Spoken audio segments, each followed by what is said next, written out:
life engineering, processes that combine science, wisdom, and spirituality to build a life of alignment. Joining Dr. Pat is your host, Gabriela Embon, bringing you bi-weekly wisdom nuggets, your step-by-step guidance to build a life of no regrets. Stay tuned as they uncover powerful processes for you to realize your true potential. Are you ready for some magic wisdom? Life engineering starts now.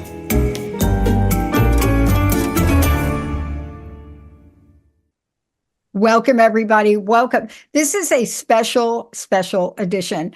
As you know, you've been following along. You know who Gabriela is. First of all, if you don't know about Gabriela's book, we're going to mention it today because it's also very important in what we're about to talk about today. But here's the question for everybody out there. This is life engineering. Okay, here's the thing. You ready? This episode is called Turning 50. That's 50. 5 lessons on love, connection, and purpose, right? Turning 50. Now, what does this mean? First of all, when you're talking about milestones, and that's the way I look at age, when you're talking about a milestone, it's an intimate conversation. Mm. Even for me, who doesn't really spend a lot of time talking about that number. As a matter of fact, it's so bizarre that for almost 30 years, I had the wrong year I was putting down on all of my paperwork. I had the wrong year. And then somebody pointed it out to me. And I almost was like, you can't be right. But here we live in the world. There are milestones. Turning 50 is one. It's one for a lot of us. Gabriela, this is an intimate and personal conversation today, right? Lots of reflection, yes. Look, there are some people, I have a friend that does NLP, and she did my profile. I don't have the right language, but she did my profile. And she says, you're one of these people, and she puts me in a group that she says there's time. And you're one of these people who has no sense of time, Pat. You never have. You're in this group of people that if I asked you what you did yesterday or a week ago, you don't even know. If I ask you what birthday is coming up, you don't even know. If I ask you, what did you do in 1972, you wouldn't know. But we all know the 50 number, don't we? Oh, yeah. Well, even if I didn't want to give it a special meaning, it just happened because life was throwing me all these events and reflections and opportunities to clear what no longer serves me, mostly. And the feeling was like I'm preparing for a transition. Mm. So it's more of a ritual that I'm going through before in 2 days turning 50. So there's a lot of reflection going on. And in the last episode, we explore powerful insights from incredible speakers that I share from the Archangel Summit. And today, it's more personal, right? Today is what came up for me when I asked myself the question, if I were gone tomorrow, what would I want my final messages to be? What is that I want to share with the world before I'm gone? So that got me really into a reflective mode, and lots of things started coming up. And I felt like I would like to share this because I'm sure it can help. If it helps me, why wouldn't it help others, right?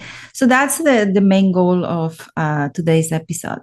Yeah, it's a powerful question. Let's dig into it because I think you and I, we must be in the same kind of vortex or something. Because I've been going through these little transitions and, maybe on another show and maybe I'll do an Unstuckable show and I'll invite you on that so we could talk about it. But there's something that's tapping us into our hearts, right? That's right. Not just our minds, but into our hearts. And I would imagine that happened to you. So what is it you're reflecting upon? So when I asked myself that question, I came up with 5 main reflections. Mm. The first one, and was obvious for me, is that the most powerful thing a person can create is that synergy with their soulmate, right? Not everybody might have the chance to have children, but I do believe that everybody has the potential to find their most compatible soulmate. Some people, for some people, it happens earlier. For some, people happens later in life. But we all have that potential to find that person. And no matter when it happens, I truly, truly believe that this synergy is the most powerful force we can create. Of course, we need to work to create that, but it has that potential. It doesn't happen on its own. Mm-hmm. It must be built, it must be nourished, it must be protected and cherished. But the beauty of that synergy is that it's a power that extends far beyond the relationship itself. It has the ability to transform and uplift the world around us. The story of the creation tells that God created Eve from, out of Adam's rib. And I see that as a metaphor for that two souls were separated, but they're destined to reunite. Mm-hmm. So it is that I feel like every person has in their soul, whether they're aware or not, this deep yearning for connection. And it drives us to reunite with our most compatible soulmate. It's embedded in our very nature. That's what I believe. Yeah. On the other hand, what's wrong with being alone? We want to look at this as an antidote for loneliness too, because we want to talk about loneliness, right? It is a silent killer. I recently came across a research that showed that loneliness can affect the body in ways that are similar to smoking 50 cigarettes a day. Yeah, I do believe that. That's shocking. It's shocking. And I just got a statistic about Washington State. I'm going to have to fact check it, but I do believe it said we were number 5 for the loneliest. And I thought, wow, I 5, like the top 5 for the loneliest place. And I thought, it kind of made my heart hurt thinking that a little bit. Well, a lot, because it is even more heartbreaking to think that a lot of people are in a relationship and still feel lonely. That's right. I'm glad you clarified that. Yeah, because loneliness and relationship, they are not the same. No. Look, I got asked a question. It had to be about 3 or 4 months ago in an interview. I can't remember it was like this. I'll paraphrase. It was like, hey, Dr. Pat, just wondering, is there anybody in the world that you would step in front of a bullet for? And I was taken aback by it. Wow. And I didn't hesitate. And I said, oh, absolutely. I said, there's one person in my life like that. And, I didn't want to go on and talk about it because it's personal for me. But the person was shocked. And they said, you didn't even think about that. No, I'm very clear. I'm very clear about that. But I only have one person like that in my life. And isn't that wonderful that you have a person like that in your life? Yeah. Because the interviewer said, do you know that there are millions of people that don't have that one person? And I think that's what you're talking about when you're talking about soulmate, correct? That's right. And also that despite some people being in a relationship, there is a crisis of connection. Not everybody who is in a relationship feels that deep connection. And as a consequence, they might feel actually loneliness. And that's even more heartbreaking than somebody who is not in a relationship, right? Yeah. Because when there is that crisis in connection, when the relationship is in crisis, it doesn't just affect the two people involved in that relationship. It creates a ripple effect of disconnection that gets spread out throughout society. And we see that, okay? And this is why the work of rebuilding and fostering connection, it's not just a personal endeavor, it's a labor of a higher cause in a way, because we're truly affecting the world. Mm-hmm. People who are not lonely are not looking, in general speaking, to hurt other people, right? So we can make the world better just by resolving that crisis of connection, by diminishing loneliness. The hardest thing, the hardest experience I ever had, and I'm going to date myself now, was in the 80s. And I was in New York, and Louise Hay as well. And we're in New York, and we are trying to help people with AIDS, HIV and AIDS. And it was the hardest thing that I've ever seen. And I had a post-traumatic trigger from it from COVID because it reminded me of this separation. And heartbreaking. It was heartbreaking. Now, of course, we've learned a lot about AIDS, but in the 80s, we didn't. We wrapped people up, we isolated them, family, friends, and it was very, very difficult to watch because part of that hardship and part of their journey, I do believe that they were going to pass anyway, right? Because we didn't know what we didn't know. But I think that isolation, it just accelerated it. Absolutely. I was teaching Theta Healing 2 weekends ago, and we were talking about energetically cleansing, cleansing ourselves energetically from if there are spirits around us and things like that. And somebody asked, but what about the people who passed away during COVID?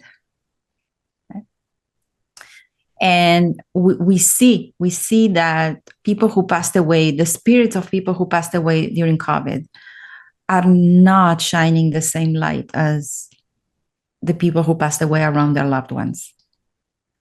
Absolutely. I don't want to get into the spooky stuff, obviously, but it is, we do that work with Theta Healing, but there is a difference. We see that. Yeah. There's almost an anger. There's a heartbreak from having to live without saying goodbye to your loved ones. Absolutely. Yeah. So, all right. So that's really I think when I was reflecting on what would be the message, that was the first one. And that's why my book for me is a labor of love, because when we're healing, we're healing relationships, we're healing not just ourselves, we're healing the world.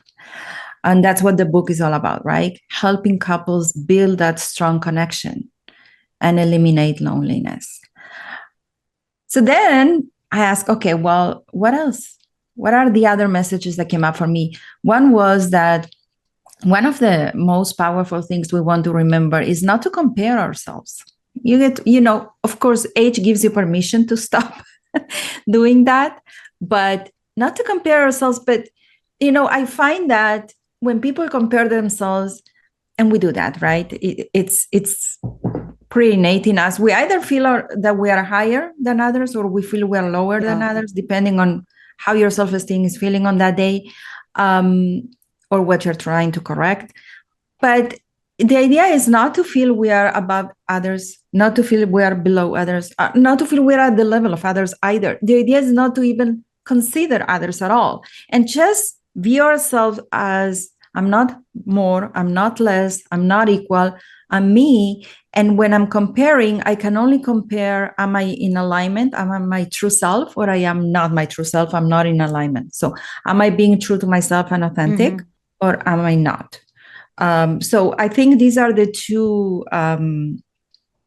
main, you don't want to compare with others, just compare with your true self. Yeah. That's a better way to look at ourselves. Yeah. Comparison becomes an obsession. See, we're not talking about, oh, you made spaghetti, I made spaghetti. What did you put in the spaghetti? No, that's not what we're talking about. We're talking about comparison to the point where it is an emotional obsession of not enoughness. Yes. And we do that automatically. I know. So it's a habit. And look, the journey of discovering who we truly are takes time. I get it. And along the way, it's easy to feel lost. And then you will compare to others so you don't feel lost. It's a coping mechanism in a way to help ourselves. But it's in that process of losing ourselves that we eventually find the truth of who we truly are. So, yeah. So that was the second. It's a silent killer. Yes, absolutely. Maybe we'll skip a break and we'll just continue. How's that? Let's keep rolling. Okay. So the third one was an important question we can ask ourselves. How can I be of service today? Like if you woke up in the morning, open your eyes and you ask, how can I be of service today? Yeah. You'll get the answer in some way. And work with what you have at this moment. That's the only thing you are actually required, right? So with whatever I have in this moment, with the resources I have available to me, how can I be of service? And that's huge. That is an antidepressant pill, right? I have to tell you, it is the key to everything. I don't know how much you know about 12-step programs, but they're right out of the gate. When you walk into the rooms of any addiction center that I know of, the first thing they do is they put you in service. My first day of sobriety was cleaning the bathrooms. And I'm telling you, why is that? And then, of course, you move on. But this is really tricky for people now because there are service that we really want to do. And there are people that are afraid to do it. I was on a call today and, not somebody in the chat typed a message in telling me not to get political. And I thought, ouch. Like, why would I, at this point in my life, we're talking about turning 50. It gave me a minute to reflect on who I am. And if being of service, there's such a wide berth. It doesn't matter what you're of service for. Can you just talk to this? We're not telling people what to be of service to do. I did AIDS. I did kitchen cooking for people. It doesn't matter, does it? It doesn't matter. Even if it's a smile, you are being of service. It doesn't really matter. What you're looking at is, I think, a good reference point is when you think about yourself at night, when you go to sleep and you reflect back on your day, will you feel proud of yourself or not? I think that's a really strong reference point. It really is. So it doesn't really matter what you do and how much you did, but will you feel proud at night when you go to sleep? Yeah. Will your future self at night be proud of what you're doing now? So I guess that would be my best answer to that. It doesn't matter what you do. No. And I love tied to this, and let's keep going, because tied to this is gratitude. It's very, very tied to this. And we've done a number of shows on that. But, being of service is an expression of gratitude. And we could spend a whole show breaking that down. But there's something that happens in our bodies, in our cells, in our hearts, in our minds when we are of service. There's just something that happens. It's that gratitude for the life you were given.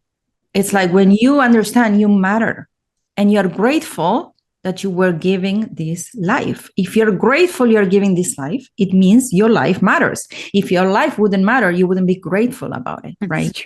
So when you are of service, you understand your life matters, and that means you are showing gratitude. Because saying gratitude and feeling like you are useless, it doesn't really align. No. If you want to express gratitude, if you want to act on that gratitude, then be of service. Yeah. You're saying, I have something to offer, I matter, therefore, thank you for creating me. Yeah. It's so very, very important. And you know what, Gabriela? It doesn't have to be a big thing.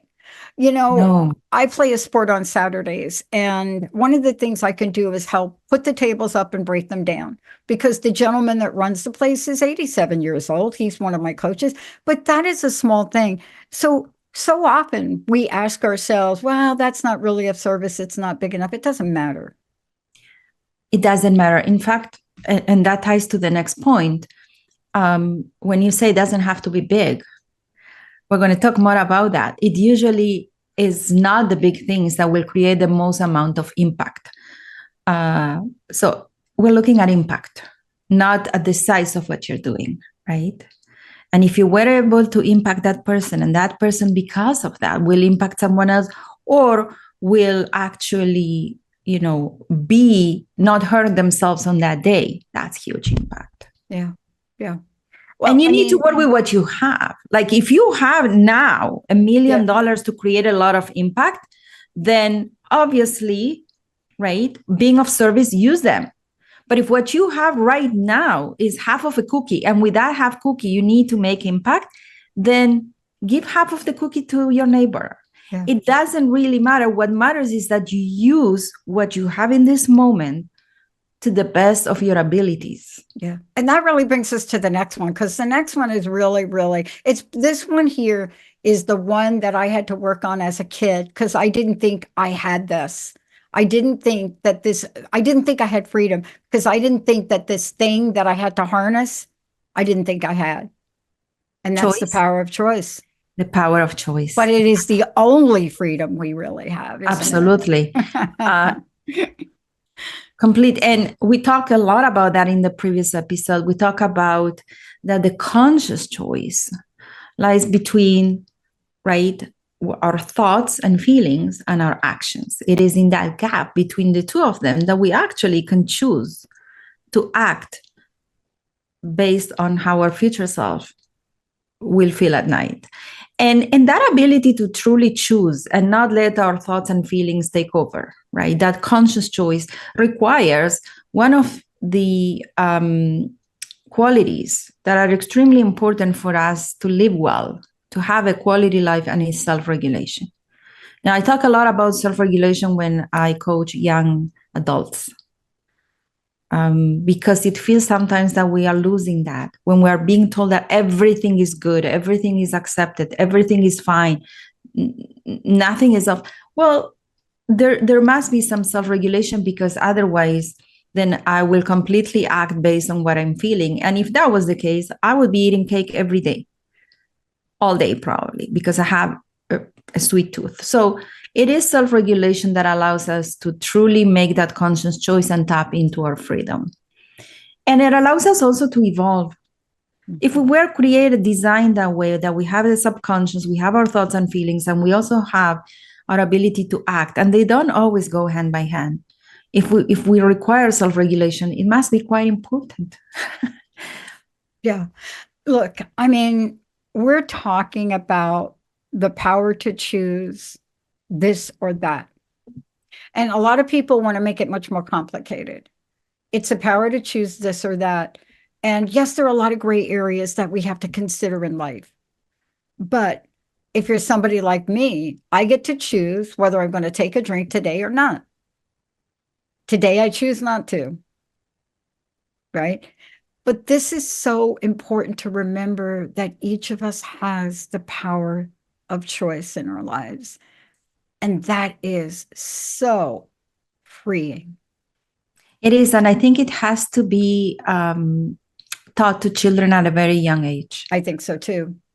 I think especially the children that come to the world today, right? They're very different than how we were raised. So we want to give children choice within the boundaries of their age, obviously, in an appropriate manner. But it could be, do you want to wear that shirt or that shirt? Yeah. So we have mashed potatoes, or we have, I don't know, French fries. Which side dish do you want? So I think that the more we teach children to exercise that power of choice, the more we are growing adults that will be able to understand that and not be the victims of their own, craves and thoughts and feelings all the time. Because it's like you said, if you understand you have a power to choose, even as a little child, if you're going to sit there and cry, you're making a choice, right? And if mom explains to you that choice you're making about just having a temper tantrum is going to give you a little time out, then you get to decide. I cry, I get the time out. That's empowerment. It's empowerment, but also it's something you talk about. This is how you live a life of no regrets. When you realize that you are the conductor of your own choice orchestra. You said it so well. And, I was reflecting so much on the previous episode and the Archangel Summit, because we had all these successful people sharing their story. And one of the most disheartening truths to hear from successful people or from people who created their dreams is to realize that their success wasn't some special talent or secret formula. They all say the same in different words. It was their faith, their consistent actions, their willingness to course correct, and not to give up. So we're there as an audience, right? And in our minds, we hope they'll reveal that they possess some extraordinary intelligence or a rare gift or a groundbreaking discovery that gave them an advantage that we don't have. And secretly, we wish it would be that way so we can excuse, right? Rationalize why we're not going after our dreams, excuse ourselves. But they keep sharing the same. They simply persisted. And in a way that can be very inspiring to realize that we all can succeed, right? Because we all have the conscious choice to persist. And it can be challenging to accept because in other ways, it puts in your face, you see, you don't need to be the best. I always tell my children, you don't need to be the best and you don't need to be the only one doing what you're doing. You just need to do it. Mm-hmm. So when you hear all these successful creators and they all say the same, none of them was born with a gold crown on their head. They all started someone, but they just persisted. And that was for me to reflect on that, right? It's been a while since I've been in a summit with speakers that are being so accomplished, but they all share the same. Yeah. It's just that we need to hear it so many times to realize that this is all it takes. They are not special. They don't have a special DNA. And that's really the key. Each of us has the absolutely same rationalization or intuition or whatever you want to call it as the next person, generally speaking. Now, clearly there are some people that, may have some other challenges, but in general, you and I can make a choice. And people always throw that back to you. They say, well, wait a minute, if your government, blah, blah, blah, doesn't do this, no, I still have a choice. Anne Frank had a choice. She knew her government was being overrun and overturned. And what did she choose? So it boils down to the two words that I said last episode: unwavering faith and consistent action. Be willing to take action. Which leads me to end with that word faith, right? I think that the last message that I would like to leave the audience with is find your way to your creator, whoever your creator is in your faith. Because living with faith infuses life with grace, with a sense of wonder. And it even turns the smallest moments into something meaningful. Of course, it offers a sense of grounding, guiding you through uncertainty, giving you the courage to keep going. So everything we are required to succeed, we can find it in our faith. And it opens our heart to the beauty and the magic that the world has to offer. It's that quiet strength that adds depth to every experience. So my last word would be find a way to your creator. And always, always remember, I think this is so important in the times that we're living, that blessings are more powerful than curses. And that light is more powerful than dark. And that love more powerful than hate. Or the line that I said in my Speaker Slam talk, I said, love and light.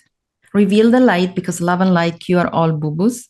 I don't know if you know that word, but it's a very Canadian word, boo-boos. Yeah, or maybe it's not Canadian, it's North American, I don't know.